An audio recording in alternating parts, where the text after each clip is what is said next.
Hi mga Inday! So ayan, kakagising ko lang and may nag-comment nga na magbalikan na raw kami ni Ace. Alam niyo mga Inday, di naman kasi ganun kadali yun kasi nag-usap na kaming dalawa lang.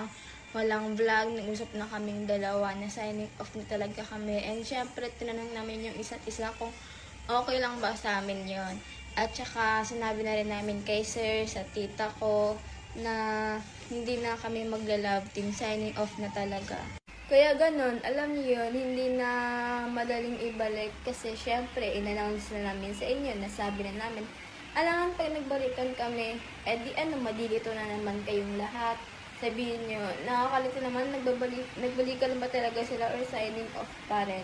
Pero abangan niyo yung vlog namin sa Jollibee. Siyempre guys, siguro matutuwa talaga kayo dun mga Inday. Siyempre may malaking balita dun na inaabang-abangan nyo talaga at lagi nyo tinatanong. And siyempre kasama namin din yung mga Manix Fam.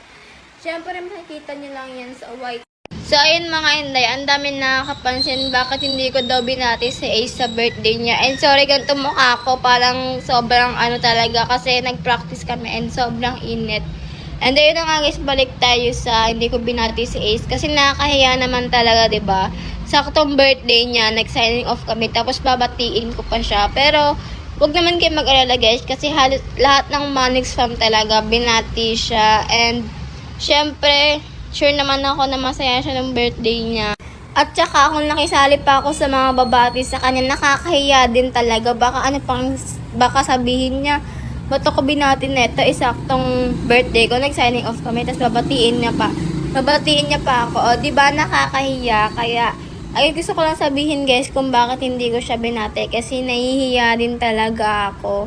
So, ayun, sana binendihan niya ako kung bakit hindi ko siya binati, diba?